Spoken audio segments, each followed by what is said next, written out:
Hello, thank you so much for dropping by this video. Well, the light's not so good. A warm welcome to anyone who's new. A warm welcome back to anyone who's flown on this plane before. My name's Arthur. I talk about spiritual bypass. I've focused quite a bit on neo-non-duality, also known as Neo-Advaita. And I also like to talk on the topic of spiritual bypass, which Neo-Advaita is just like the perfect example of spiritual bypass. So, Merry Christmas to those who celebrate Christmas. It's Christmas Day. And of course, what am I doing but thinking about spiritual bypass and Neo-Advaita? What else is there to do? What else would I be doing with my time? But no, it's very live for me today because I'm really starting to practice the path of surrender, which for those who are interested in traditional non-duality, Ramana Maharshi said it was one of the two primary ways. In fact, Ramana said there's only two ways, self-knowledge and surrender. I disagree that those are only two ways. That seems very rigid and closed to me. It's kind of hard to contradict Ramana Maharshi, but every now and then I disagree.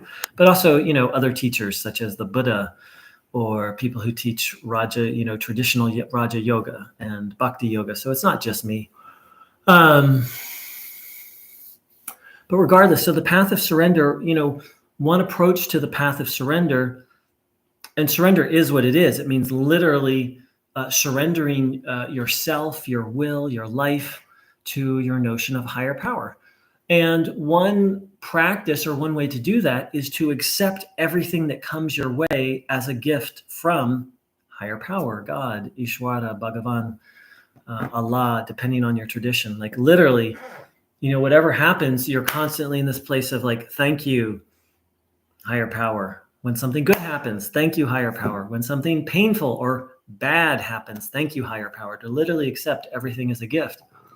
So it's a beautiful practice. And this isn't my first time exploring this path. And in the past, I got myself in a lot of trouble because I learned it from a Neo-Advaita teacher. They're a sort of Neo-Advaita teacher. Neo-Advaita was part of what they taught, neo-non-duality. They taught a couple different things, and neo-non-duality was one of them, but they incorrectly taught the path of surrender. Why? Because they didn't teach boundaries and they didn't teach emotional health. And they didn't teach preparatory practices. But because without a solid, balanced personality, this particular practice, accepting everything as a gift from God or higher power, you can get in a lot of trouble. And I did actually back when I practiced it before. Because you need to have discernment. And there's subtleties, which this teacher, like most neo-non-duality teacher, they get up on a stage, they give you a teaching, but then they're not around to help you apply it. And that's where it really, the rubber meets the road, is dancing and exploring and understanding the nuances. So one of the nuances of this teaching is how to have healthy boundaries while simultaneously accepting everything that comes as a gift. How to create space to have your natural emotional reactions to things while simultaneously welcome them and even welcoming the feelings.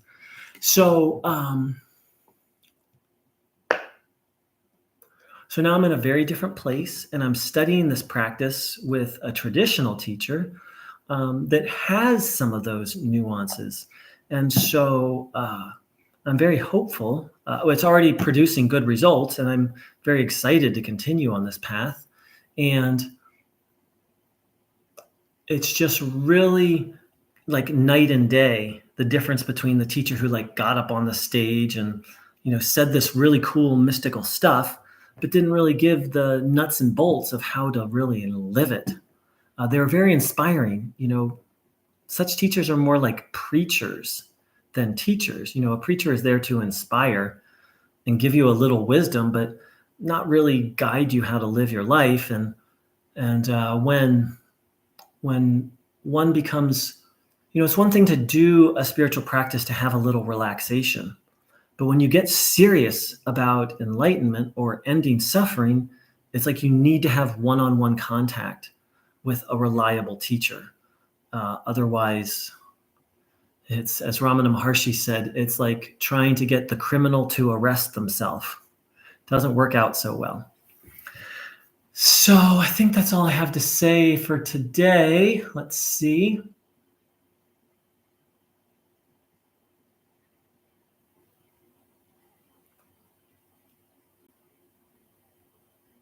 I think the last thing that comes to me is intense spirituality is a technology. It's like you need an owner's manual and you need some expertise to do it. And generally, like I said, you need a guide. Whereas Neo-Advaita teachers and a lot of other sort of modern marketplace teachers, they throw these things out very casually. But these things have effects, right? Like supplements and herbs and medicine has effects.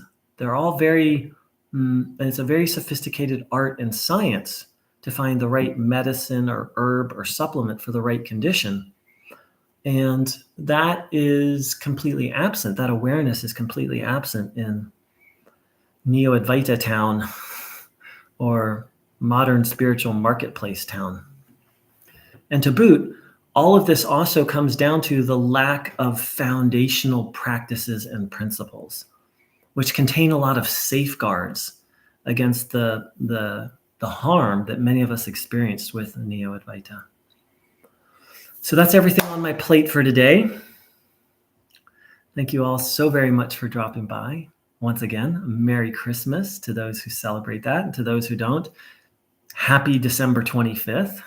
Happy Thursday, December 25th, or just happy Thursday or happy day. And I wish all a blessed, peaceful day. It's my experience that there's a lot of peace available on Christmas. So those who see that on Christmas Day, take them if it feels right, take a moment and drink in some of that extra peace. Big love.